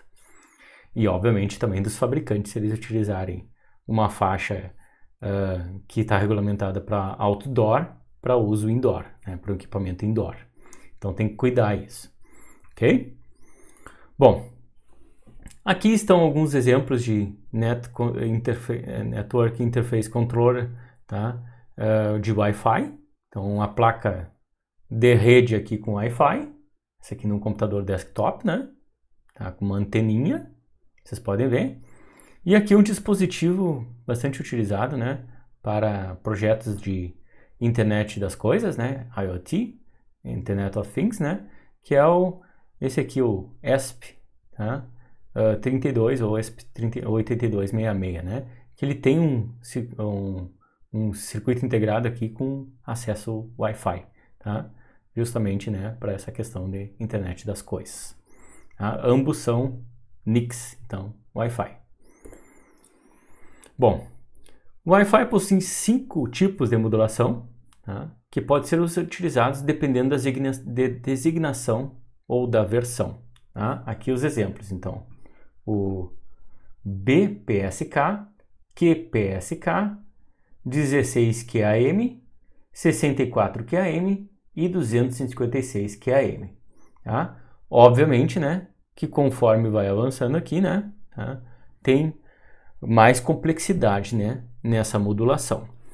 Vamos começar do início, né? Tá? E conforme vai aumentando aqui, obviamente vai aumentando a eficiência, né? Vocês podem ver. Então, o BPSK é bem simples, tá? É o Binary Phase Shift Key, né? BPSK. Aqui está o sinal que se quer transmitir, sinal digital, e a modulação, então BPSK. Tá? Vocês podem ver aqui que tem dois possíveis, né, fases, né? Tá? Então aqui a fase para o 1, aqui a fase para o 0. Tá? Fase para o 1, fase para o 0. Essa alternância aqui, né, na fase da onda mostra justamente que foi trocado o nível lógico, né, do sinal sendo transmitido. Já o QPSK não tem só duas fases, tá? Tem 4. Tá? E assim a gente consegue enviar, inclusive, 2 bits por vez. Tá? Porque as fases aqui são 45, 135, 225 e 315. Tá? O que a gente chama então de quadrature, em quadratura, tá? Phase Shift Key. Tá? Então o 00 é quando a fase está em 45 graus. 01, 235, 10, 225 e 11 e 315 graus. Tá? Bom, já para outros mais complexos que utilizam QAM, tá? É a junção da modificação de amplitude com a mudança de fase. Então, é o Quadrature Amplitude Modulation. Quadrature quer dizer que vai mexer na fase. Tá? Amplitude porque vai mexer na amplitude. Tá? Aqui está um exemplo de QAM com 8 símbolos diferentes, que é chamado de 8QAM. Tá? E nesse caso a gente pode transmitir 3 símbolos por vez. Né? Aqui estão os exemplos então desses 8 códigos de modulação diferentes. Né? Então, esse aqui para 0, esse aqui para 001, esse aqui para 010, né? Vocês podem ver, né? Aqui mudou, quer dizer, aqui tem uma fase e uma amplitude, aqui tem outra fase e outra amplitude, aqui outra fase e outra amplitude, vai mudando tudo, então, ou muda só a amplitude, ou muda, na verdade, muda os dois juntos, né? Muda tanto a fase quanto a amplitude. Às vezes pode ter amplitudes iguais, ó, mas daí a fase não é igual. Tá? Então, o 000 e o 010 tem a mesma amplitude, vocês podem ver. Tá? Mas a fase é diferente. Tá? Então, logo a codificação é diferente. A modulação, né? Desculpa. Tá? Então, aqui estão os 8 codificações diferentes, né? Para enviar 3 bits de uma vez só. Tá? Bom, o 16QAM, obviamente, envia 16 símbolos diferentes, tá? Por vez. Pode codificar até 16 símbolos diferentes por vez, que permite, então, enviar 4 bits por vez. Tá? É por isso que, às vezes, numa mesma... Eu tinha mostrado anteriormente, né? Numa mesma faixa, né? Uma mesma onda portadora, né? A gente pode aumentar aqui a taxa de máxima de transmissão, mudando justamente a modulação. Tá? Muda a modulação, a gente consegue transmitir mais. Tá? Então, obviamente que, né, que fica mais complexa a modulação, consigo transmitir mais. Tá? Então aqui o 16QAM, tem o 64QAM, tem o 256QAM. Tá? Então, só para vocês verem aí, vai aumentando cada vez mais a taxa de transmissão. Então aqui alguns dispositivos comuns utilizados em Wi-Fi, tá? Então aqui nessa foto aqui tem o que a gente chama de roteador Wi-Fi. Tá? Ele pode ter diversas antenas, né? Como eu falei para vocês, agora é comum vir com mais de uma antena. Tá?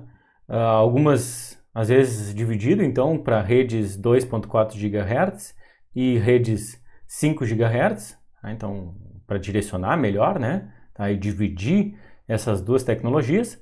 Tá? Aqui um roteador, então, e aqui o que a gente chama de access point, tá? Que é um ponto de acesso Wi-Fi. Tá? Geralmente esse aqui está conectado a um switch, tá?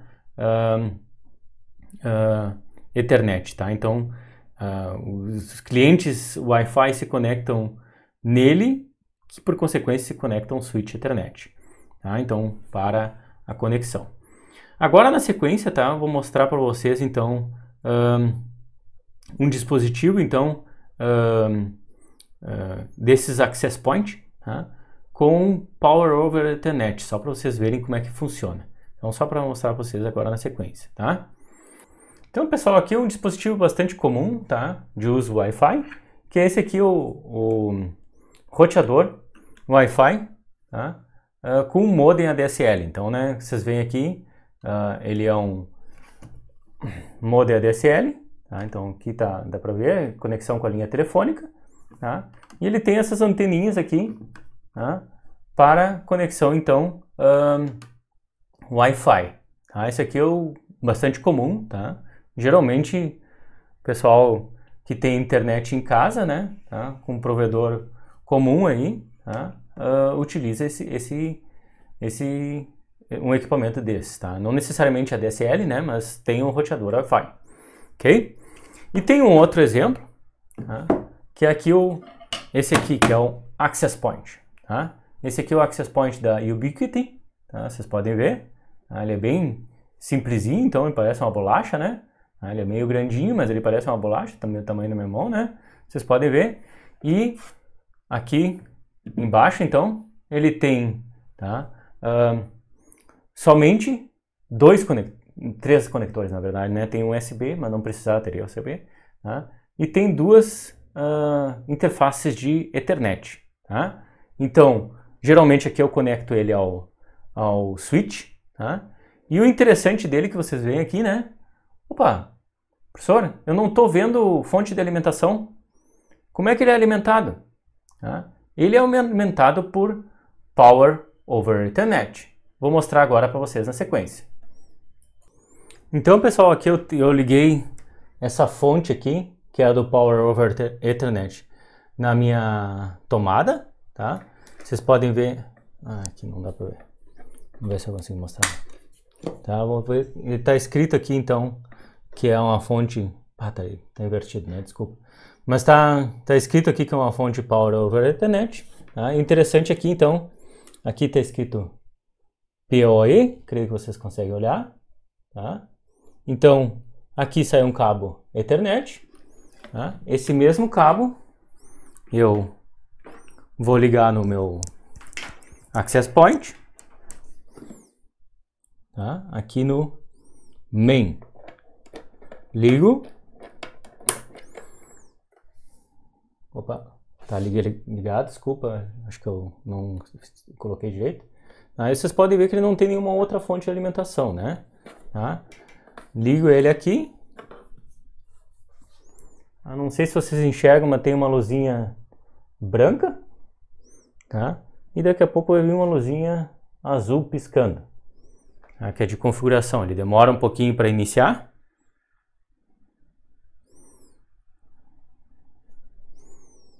Tá muito forte a minha iluminação aqui também, tá? Mas tem uma luz branca ali, quer dizer que ele tá ligado, tá? Vou guardar aqui então um pouquinho.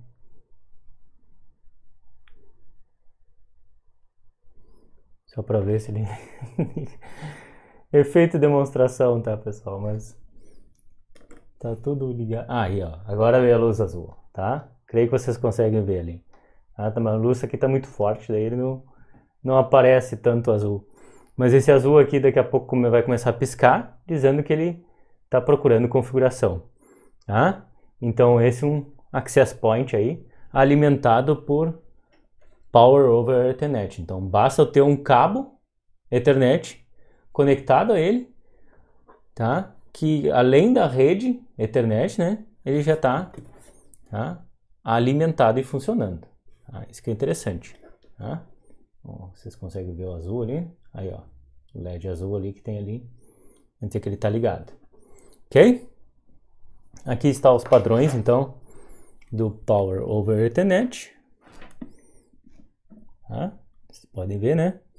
Ele diz ali, tá, que ele vai 48 volts, meio ampere, tá? E não sei se está escrito qual é o dos padrões, né? Bom, mas aqui está escrito então esse padrão do que eu havia comentado antes, ok? Agora na sequência, pessoal, eu vou fazer uma demonstração então da utilização desse equipamento aqui para fazer uma varredura das redes 2.4 GHz e 5 GHz de Wi-Fi que tem aqui no meu ambiente, tá? Então, na minha casa aqui onde eu estou gravando então esta videoaula, tá? Vamos lá. Bom, pessoal, aqui eu estou fazendo uma demonstração do software relativo àquele Access Point de Wi-Fi. Então, UniFi, tá? Tá aqui o nome dele, então é UAP-AC Pro, tá? O IP endereço IP que ele tem então dentro da minha rede, tá? Um endereço local, como vocês podem ver, tá? E o que eu acho interessante aqui, que tem a ver justamente então com essa parte de Wi-Fi, tá? É para a gente ver então o sinal de radiofrequência, tá aqui colocado radiofrequência. Esse Access Point ele funciona em duas faixas ou duas bandas, tá? De rede Wi-Fi, que é a 2.4 GHz e a 5 GHz, tá? Como é comum agora nesses novos Access Points, tá? Bom, aqui tem algumas configurações interessantes que tem nele, né? Que ele está utilizando, né? Tá? E o mais interessante, isso que não tem comumente no software, nos dispositivos, tá? Esse aqui ele faz uma varredura, tá? Do ambiente de sinal de radiofrequência. Tá? Então vocês podem ver aqui então, sinal de radiofrequência 2 GB, 2G que ele mostra aqui. Tá? Eu já fiz esse Scan Channels aqui, ele demora um pouquinho, ele diz aqui demora de 5 minutos. Tá? E esse aqui são os resultados então para o meu ambiente aqui, né? Tá? Eu tô na minha casa fazendo a videoaula, né? Tá? E aí vocês podem ter uma ideia de então quais os canais que estão sendo utilizados e o quanto que está sendo utilizados, né? Como vocês sabem, eu já passei isso para vocês, existem duas formas da gente configurar os canais em 2 GHz, tá? Então com largura de 20 MHz ou largura de 40 MHz, tá? E aqui é interessante que vocês veem então os canais, então, né? Canal 1 aqui está colocando então, tá aqui a faixa, como vocês podem ver, né? Tá? E a utilização, tá? E então 38%, esse aqui é o canal 1, tá? Canal 6 está em 83%, tá? Canal 11 está em 55%, tá? E assim por diante. Daí vocês veem que, opa, canal 12 tá? Não está sendo utilizado, tá? E canal 13 também não, tá? Desses que estão sendo utilizados aqui, 12 e 13 tirando fora, tá? O que tem menos utilização é o canal 7. Então, se a gente fosse utilizar num ambiente que a gente quisesse instalar um novo Access Point, tá? O ideal seria a gente fazer a varredura, então, tá? Dos canais que estão em utilização, tá? Esse dispositivo aqui faz isso, tá? E a gente pode ver aqui, então, que o canal 7, pelo menos nesse instante, tá? Não quer dizer que isso vai ficar sempre, né? Tá? Mas pelo menos nesse instante aqui, o canal 7 é o que tem menos utilização, tá? Com essa largura de 20 MHz. Se a gente for para a largura de 40 MHz, tá? Obviamente daí pega duas faixas, dois canais isso aqui, né? E aí vocês veem, opa, canal 3, 42%, canal 4, 83%. Tá? Aqui ele dá, interessante, né? Eu não consigo mexer o mouse aqui, mas vocês conseguem ver no tempo, né? Então, em algum momento aqui eles têm bastante utilização. Se eu colocar o mouse lá, eles aparecem, tá, pessoal? Por isso que eu não consigo mostrar, tá? Mas vocês veem uma barrinha vermelha um pouco mais para frente ali, né? Tá? Que é o interessante, então, no tempo isso muda, tá? Então aqui, ó, canal 5, canal 6, canal 7, canal 8, tá? E assim por diante. Então, interessante ver isso, né? Se a gente for ver em 5 GHz, tá? Aqui, né? Bom, obviamente a gente vai ver mais canais, né? Mas o interessante é que tem muito mais livres, né? Vocês podem ver aqui, tem vários livres, ó. Tá? Com pouca utilização.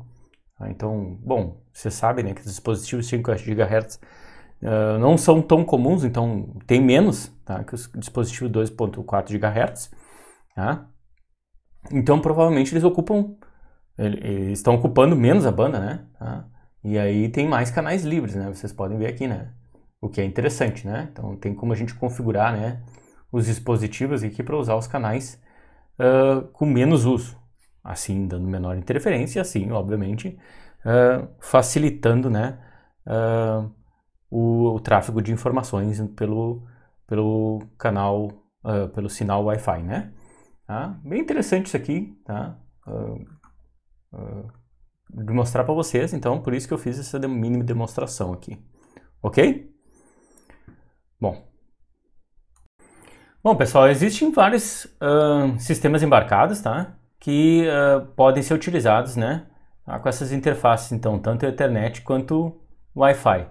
Aqui alguns exemplos, né? Eu coloquei aqui um Shield Arduino Ethernet, tá? Esse aqui, então, que a gente pode colocar no Arduino para ter uma interface Ethernet, tá? É uma forma, tá? O Arduino, na verdade, ele funciona bem devagar com a comunicação Ethernet, tá? Que ele não tem pouco poder de processamento, tá? Mas se a gente precisar, é uma forma de utilizar. Tem essa aqui, a Raspberry Pi, que daí já é um mini computador, né? Aqui o ESP8266 numa plaquinha facilmente programável, então, né? Tá? Então, com a interface Wi-Fi. Vocês podem ver aqui, então, esse aqui é um DSP, né? Digital Signal Processor, né? Então, um processador para sinais digitais, bem complexo, tá? Da Texas Instruments, que ele tem uma interface Ethernet. Tá? Então, vocês podem ver aqui, por esse quadradinho aqui, é o conector Ethernet. E esse outro aqui, da Texas Instruments também, tá? Um processador bastante poderoso, um ARM, tá? Que também tem interface Ethernet. Tá? Aqui só para mostrar para vocês alguns, tá? Eu tenho alguns equipamentos desses, tá? Então, vamos lá. Aqui então o ESP8266, é um microprocessador bem pequenininho com Wi-Fi, dá para a gente programar ele para internet das coisas, né? Para ser utilizado na internet das coisas. Dá para programar ele com a interface Arduino também, né? Bem interessante isso, né? Então, bem fácil de utilizar. Aqui vocês podem ver o símbolo do Wi-Fi ali, né? Tá. E Raspberry Pi, tá? Computador portátil, né? Bem portátil não, mas bem pequeno, né? Bem compacto, tá? Com interface Ethernet, né? Vocês podem ver aqui, né? Tem USB também, né? Então dá para colocar um sistema operacional inteiro ali, bem fácil, né? Então só para vocês saberem, né? Tem outros microcontroladores, né? Que tem interface Ethernet, é bastante comum, tá? Não é das interfaces mais fáceis de programar, mas é bastante comum de se ter, ok? Bom, seguindo, tá? Bom, e aqui a parte interessante, tá? E que a gente vai utilizar para aulas práticas, tá? Existe como a gente capturar quadros Ethernet, tá? Como? Tá? Existem diversos softwares ou programas computacionais que oferecem a funcionalidade de captura, o que a gente chama de sniffer, ou farejador de quadros Ethernet. O software mais conhecido e praticamente um padrão, é o Wireshark, tá? Então, o tubarão do fio, né? Então, a tradução, né? Bom, então, mostrar um pouquinho do Wireshark para vocês, tá? Vou iniciar ele aqui e já mostro. Bom, aqui o Wireshark no meu computador, então, tá? Eu estou utilizando aqui a versão 3.2.4, tá? Tem uma versão um pouco mais nova. É um software livre, tá?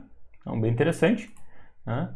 E aqui a primeira coisa que ele faz, ele pergunta então qual é a interface que eu quero escutar. Tá? Tem como listar aqui qual é as interfaces de captura. Interessante que no Windows, às vezes, a gente tem que iniciar ele como administrador, tá? Para ele pegar as interfaces de rede. É exatamente isso que eu vou ter que fazer agora. Vou ter que iniciar ele como administrador, porque ele não pegou ali as interfaces de Wi-Fi e Ethernet que eu queria. Então, no momento que eu faço isso, rodo como administrador, aí ele me mostra lá, ó, Bluetooth, Wi-Fi e Ethernet, né? Tem até USB se quiser. Bom, interessante aqui é ver o Wi-Fi, tá? Então eu vou clicar 2 vezes aqui, e ele me mostra o que ele está capturando, tá? É bem grande, né? Então a gente captura aqui todos os, ele chama de pacotes, tá? Mas na verdade todos os quadros Ethernet que a minha interface de rede está capturando, tá? E vocês veem inclusive os protocolos e todas as informações possíveis, tá? Então, bem rapidamente aqui eu vou parar e vou ilustrar um dos quadros capturados. Então eu vou pegar esse aqui, tá? Primeira coisa que a gente pode ver, então, né, é que tem informação de origem e destino na forma de endereço IP, está dizendo que tem um protocolo TCP, tá? E aqui, na análise, né, desse pacote selecionado, que ele chama de pacote, tá, pessoal? Mas é quadro, na verdade, ele diz, opa, é um frame Ethernet, tá? Desse endereço MAC aqui, vocês podem ver Intel Corp, e aí os 3 bytes finais, né, A062B1, tá, para 5A4FFF 5075AF, tá, que ele não identificou aqui quem é o fabricante. Tá. E o que tem nesse quadro? Ó, é um quadro, tá, que tem um pacote IP encapsulado. Lá no campo Type, diz, ó, tá 0800, tá? Ele diz aqui, inclusive, ó, que esse aqui é o frame 68.914 que ele capturou, tá? E esse frame tem 432 bits, tá? Então, só para vocês terem uma ideia ali da informação. Claro que dá para a gente ver o que está encapsulado dentro desse quadro, né? Mas por enquanto o que está interessante para nós é ver essas informações aqui do Ethernet, tá? Que, pelo que a gente estudou, o interessante é o endereçamento físico e o tipo, tá? E o que tem dentro do payload lá, tá? Vocês podem ver que não aparece aqui o CRC, tá? O Frame Check Sequence, tá? Porque isso ele faz automaticamente por hardware, ele nem mostra mais se o cálculo que foi feito, porque isso é feito tão rápido lá e só ia ficar lento se a gente ficasse verificando isso aqui. Então, a princípio, a placa de rede só vai capturar pacotes e mostrar aqui os pacotes que estão com o Frame Check Sequence ok. Tá? Se não está ok, ele nem mostra aqui, porque ele já descarta de cara o pacote. Tá? Então, só para vocês terem uma ideia. Tá? Se eu pegar um outro aqui, ele vai mostrar, obviamente, outras informações, né? Tá? Então, ó, pegou aqui coisa de HTTP, ó. Tá? Bem interessante isso, não? Então, tá? Vocês podem ver endereço de origem, destino, que tem IP versão 4 e assim por diante. Ok, pessoal? Só para vocês terem uma ideia, tá? Bom, tá? Bom, é importante você saber, então, que existem os padrões Wi-Fi e Ethernet, tá? Mas é importante vocês saberem também, né, que por si só o padrão Ethernet tem pouca utilidade, tá? Para aplicação, tá? Porque ele é só uma maneira de enviar quadros, tá? Logo, ele está sempre associado a outros protocolos que permitem o uso eficiente da comunicação, como vocês viram aqui, eu mostrei no Wireshark, tá? Ó, associado ao IP, TCP e até em casos com o HTTP. Ok, pessoal? Bom, era isso sobre Ethernet e Wi-Fi. Tá? Obrigado por assistirem, pessoal, e até a próxima videoaula. Um abraço.